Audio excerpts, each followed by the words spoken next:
Dear students, आज के इस लेक्चर में हम बात करेंगे क्लास 12 फिजिक्स के डायमेंशनल फार्मूला का। ठीक है, तो जिनको भी डायमेंशनल फार्मूला में दिक्कत होता है, जिनको भी डायमेंशनल फार्मूला नहीं बनता है, ठीक है, तो आज उनको जो है ना डायमेंशनल फार्मूला बनाना सिखाएंगे।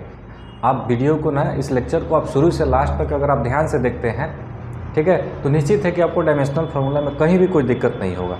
ठीक, आप ना शुरू से लास्ट तक इस वीडियो को देखिए और उसके बाद जो है ना देखिए कि किस तरह से बनाया जाता है, और फिर उसके बाद जो भी फार्मूला है ना आप उसको याद कर लीजिए और फिर खुद से बनाने का प्रयास कीजिए। क्योंकि डायमेंशनल फार्मूला ना सब याद नहीं हो सकता है, क्योंकि डायमेंशनल फार्मूला में इतना ना ज़्यादा कहीं प्लस कहीं माइनस होता है कि आप याद कीजिएगा तो गलत हो सकता है। ठीक, तो कुछ बेसिक डायमेंशनल फार्मूला आपको याद कर लेना है और बाकी जितने भी है ना सबका हम बना सकते हैं। बस आपको ना फार्मूला याद होना चाहिए। और हम हमेशा बोलते हैं कि फिजिक्स में फार्मूला ही सबसे ज़्यादा इंपॉर्टेंट है। अगर आपको फार्मूला याद है ना तो आप उसका ऐसा यूनिट लिख सकते हैं, डायमेंशनल फार्मूला लिख सकते हैं, आप उसका डेफिनेशन लिख सकते हैं। ठीक है, तो चलिए इस वीडियो को हम शुरू करते हैं और आप ना इसको लास्ट तक देखेंगे। निश्चित है आपको डायमेंशनल फार्मूला से कोई दिक्कत नहीं होगा, आपको डायमेंशनल फार्मूला बहुत ही आसानी से निकालने आ जाएगा। ठीक है, चलिए शुरू करते हैं। तो सबसे पहले हम बात करेंगे विद्युत आवेश का। ठीक है, तो हम ना सबसे पहले आपको ना इस सभी जितने भी भौतिक राशि आपको दिख रहे हैं एक क्लास 12 के एनसीईआरटी बुक में सब मिलेंगे। ठीक, और सबसे पहले हम इसका फार्मूला आपको बताते हैं, फिर उसके बाद डायमेंशनल फार्मूला निकालना सिखाएंगे। आइए देखिए फार्मूला क्या है। पहले तो सबसे पहले देखेंगे विद्युत आवेश, इलेक्ट्रिक चार्ज। तो विद्युत आवेश Q बराबर क्या होता है, I इंटू टी। विद्युत आवेश Q बराबर विद्युत धारा इंटू समय। फिर देखेंगे विद्युत क्षेत्र, इलेक्ट्रिक फील्ड। तो electric field equal to F by Q, यानी विद्युत क्षेत्र E बराबर होता है बल बटा आवेश। विद्युत विभव, इलेक्ट्रिक पोटेंशियल, तो V equal to W by Q, यानी पोटेंशियल इक्वल टू होता है वर्क डन बाई चार्ज। विद्युत विभव इक्वल टू कार्य बटा आवेश। फिर बात करेंगे विद्युत धारिता, electrical capacitance C equal to Q by V, यानी धारिता C इक्वल टू होता है विद्युत आवेश बटा विद्युत विभव। फिर बात करेंगे प्रेरकत्व, इंडक्टेंस का। तो L इक्वल टू होता है EMF इंटू टाइम बटा करेंट। फिर बात करेंगे विद्युत द्विध्रुव आघूर्ण, इलेक्ट्रिक डाइपोल मोमेंट का। इसको वेक्टर P से डिनोट करते हैं। P इक्वल टू होता है Q इंटू 2A, आवेश गुना आवेशों के बीच की दूरी। ठीक है, अब देखिए फिर बात करेंगे विद्युत आवेश का एसआई मात्रक क्या है, तो कूलम। विद्युत क्षेत्र का एसआई मात्रक क्या है, न्यूटन पर कूलम या वोल्ट पर मीटर। फिर बात करेंगे विद्युत विभव का, तो विभव का एसआई यूनिट होता है वोल्ट। विद्युत धारिता का एसआई यूनिट होता है फैराड। इंडक्टेंस का एसआई यूनिट होता है हेनरी। और विद्युत द्विध्रुव आघूर्ण वेक्टर P का एसआई यूनिट होता है कूलम इंटू मीटर। ठीक है, आइए फिर बात करते हैं विद्युत फ्लक्स का, इलेक्ट्रिक फ्लक्स का। तो इलेक्ट्रिक फ्लक्स का फॉर्मूला होता है phi E equal to E into A, electric field into area. फिर बात करेंगे प्रतिरोध, तो resistance R equal to V बटा I, विभवांतर बटा विद्युत धारा, इलेक्ट्रिक करंट। फिर बात करेंगे चालकत्व, कंडक्टेंस, तो G equal to 1 by R, यानी रेजिस्टेंस का रेसिप्रोकल होता है चालकत्व। फिर बात करेंगे प्रतिरोधकता, रेसिस्टिविटी, तो rho equal to R into A बटा L। चालकता, कंडक्टिविटी, कंडक्टिविटी को हम सिग्मा से डिनोट करते हैं, स्मॉल सिग्मा, और सिग्मा इक्वल टू होता है 1 बाई रो। निर्वात की विद्युतशीलता, परमिटिविटी और फ्री स्पेस को एप्सिलॉन नॉट बोलते हैं, और इसका होता है Q1 Q2 by A 4 pi R square.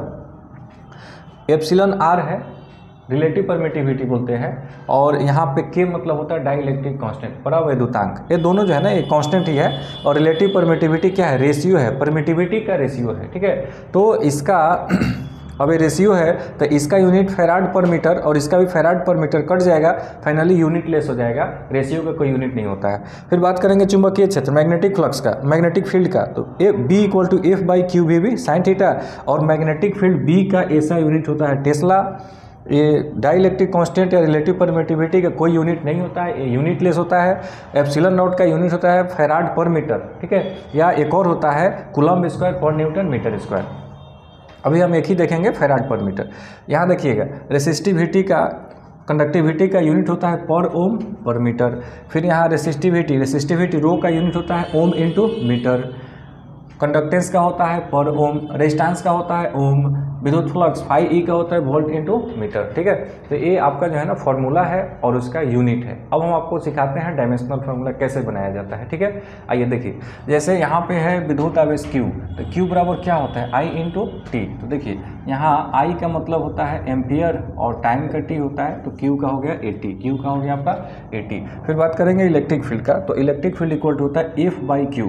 तो यहाँ F है, तो F का आपको याद करना होगा, F का होता है ml/t का पावर -2 और नीचे Q का होता है 80। तो डायमेंशनल फार्मूला जब बनाते हैं तो जो भी नीचे होता है ना उसको ऊपर ले जाते हैं, और जब ऊपर जाता है तो उसका साइन अपोजिट हो जाता है। तो जैसे यहाँ बताइए आप ml/t का यहाँ +1 है, ऊपर जाएगा -1 हो जाएगा, और पहले से -2 है तो -2 और -1 -3 हो गया, ये +1 है, ऊपर जाएगा तो -1। यानी इस तरह से देखते हैं तो ml/t का पावर -3 a का पावर -1, ये आपका इलेक्ट्रिक फील्ड का डायमेंशनल फार्मूला हो गया। फिर बात करेंगे विद्युत विभव का, तो V इक्वल टू होता है W बाई Q। तो फिर देखिए इसका कैसे बनता है, तो W का आपको याद रखना होगा, W का होता है वर्क का होता है ml² का पावर -2। फिर नीचे Q है, तो Q का तो आपको याद कर लेना है, Q का होता है 80। जब इसको आप सॉल्व करेंगे तो जो भी नीचे है ऊपर जाएगा, साइन अपोजिट होगा, तो क्या हो जाएगा ml² का पावर, यहाँ +1 है ऊपर गया -1, पहले से -2 है तो -3 हो गया, +1 है तो ये -1, यानी ml² का पावर -3 a का पावर -1। तो जो विद्युत विभव V का होता है ना वही EMF का होता है, वही विभवांतर डेल्टा V का होता है। V का EMF E का और डेल्टा V विभवांतर, तीनों का डायमेंशनल फार्मूला सेम होता है, और तीनों का ऐसा यूनिट क्या होता है, वोल्ट।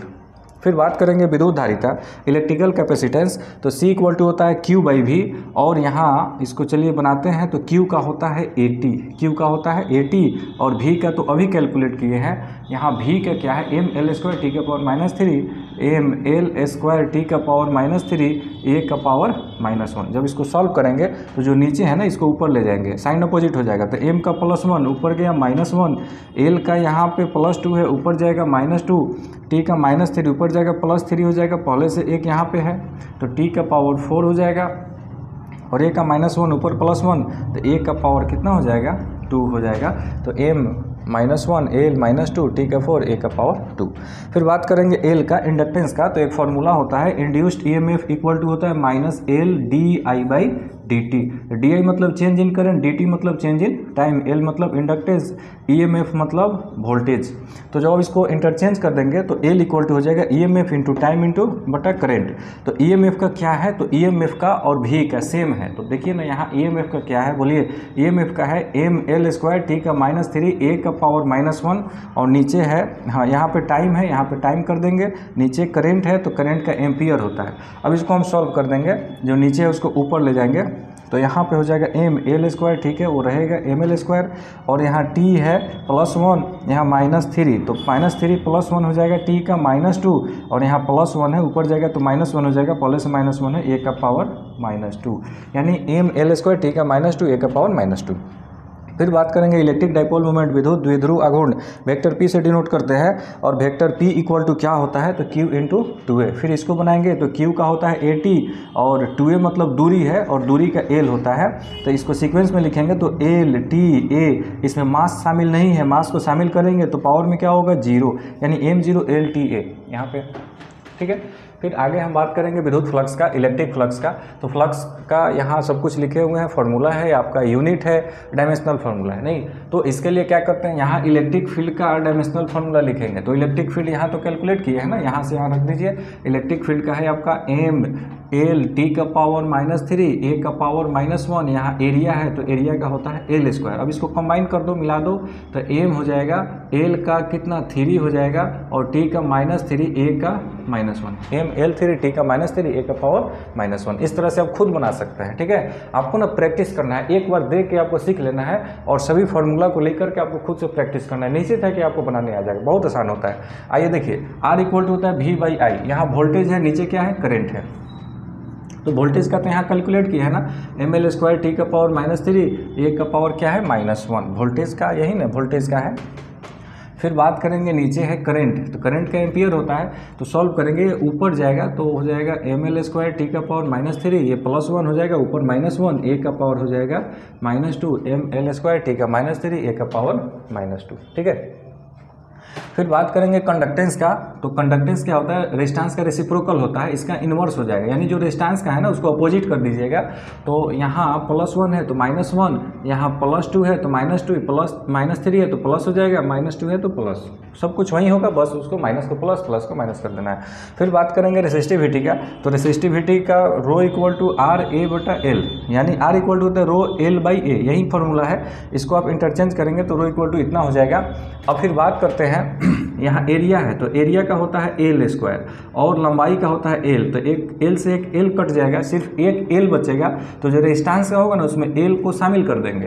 तो यहाँ पर रेजिस्टेंस है, यहाँ पे L को आप शामिल कर दीजिएगा, तो 2 और 1 कितना हो जाएगा 3, सब कुछ वही होगा, बस L का पावर हो जाएगा 3, L का पावर 3 होगा, बाकी सब कुछ वही रहेगा। फिर बात करते हैं सिग्मा कंडक्टिविटी का। तो 1/ρ होता है, ये रेसिस्टिविटी का रेसिप्रोकल होता है। तो जो रेसिस्टिविटी का है ना उसको अपोजिट कर दो, सिंपल।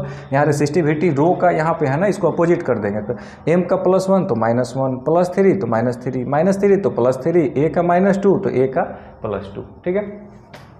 अब बात करते हैं एप्सिलॉन नॉट का। तो एप्सिलॉन नॉट का फॉर्मूला होता है F = 1/4π epsilon naught Q1 × Q2/r²। ये इलेक्ट्रिक फोर्स, कूलॉम फोर्स का ये फॉर्मूला है। F = 1/4π epsilon naught Q1 Q2/r²। फिर यहाँ आप इंटरचेंज कीजिएगा तो एप्सिलॉन नॉट = इतना मिलेगा। यहाँ Q1 Q2 यानी यहाँ Q का 80 हो जाएगा, एक और Q है तो इसका भी 80 हो जाएगा, और नीचे फोर्स है तो फोर्स का होता है mL/2। 4π कांस्टेंट है तो कांस्टेंट का कोई डायमेंशनल फॉर्मूला नहीं होता है। यहाँ r² है तो r का होता है L² हो गया। अब इसको हम सॉल्व करेंगे, तो सॉल्व करेंगे तो फिर क्या हो जाएगा, इसको सॉल्व करेंगे जो नीचे ऊपर ले जाएंगे। तो m का +1 है तो m का हो जाएगा -1, यहाँ l का 2 है और यहाँ 1 है तो l का 3 हो गया, +3 ऊपर गया तो -3। यहाँ टाइम का क्या है, तो टाइम का -2 है, ऊपर जाएगा +2। अब पहले से 1 और 1 2 तो t का पावर 4 हो जाएगा और a का 2 हो जाएगा। यानी आपका एप्सिलॉन नॉट का डायमेंशनल फॉर्मूला हो गया m का पावर -1, l का पावर -3, t का पावर 4, a का पावर 2, ठीक है। और एप्सिलॉन नॉट का वैल्यू बता दें आपको, एप्सिलॉन नॉट का वैल्यू होता है 8.85 × 10⁻12 और इसका यूनिट होता है Fm/m, या एक और यूनिट होता है Coulomb/N/m²। नहीं तो ये सब वैल्यू जो है ना ये फिजिक्स में याद करना पड़ता है, ठीक है। आइए बात करते हैं आगे। एप्सिलॉन r इसको बोलते हैं रिलेटिव परमिटिविटी या अपेक्षिक विद्युतशीलता, के बोलते हैं डाइलेक्ट्रिक कांस्टेंट, ठीक है। तो epsilon r = epsilon not, A ratio है तो इसका यूनिट डिवाइड करेंगे, कट जाएगा, यूनिट लेस हो जाएगा, और यूनिट लेस है तो ये डायमेंशन लेस भी है। m0 l0 t0 यानी मास में 0, l में 0, लेंथ में भी 0 और टाइम में भी 0, यानी जो डायमेंशनल फॉर्मूला लिखते हैं ना, मास, लेंथ और टाइम, यानी कि फंडामेंटल क्वांटिटी के टर्म में लिखते हैं, आधारी राशि के टर्म में लिखते हैं। फिर बात करेंगे चुंबकीय क्षेत्र मैग्नेटिक फील्ड का। तो एक फार्मूला होता है मैग्नेटिक फील्ड का F = QVB sin θ। इसको चेंज करेंगे तो B = मिलेगा F/QV sin θ। तो ऊपर F है, नीचे Q है, V मतलब वेलोसिटी। तो यहाँ F का आप रखिएगा mL/2, फिर नीचे रखिएगा Q का AT, वेलोसिटी का LT/-1, ठीक है। तो दिख रहा है। तो फिर यहाँ पे सॉल्व करेंगे तो आपका m हो जाएगा, l से l कट जाएगा तो l का पावर 0, t का यहाँ -1 +1 कट जाएगा तो t का पावर -2 ऊपर वाला ही रहेगा, और नीचे a है तो a का +1 ऊपर जाएगा तो -1 हो जाएगा। यानी आपका हो जाएगा m L0 t -2 a का पावर -1, ठीक है। तो ये आपका मैग्नेटिक फील्ड का हो गया।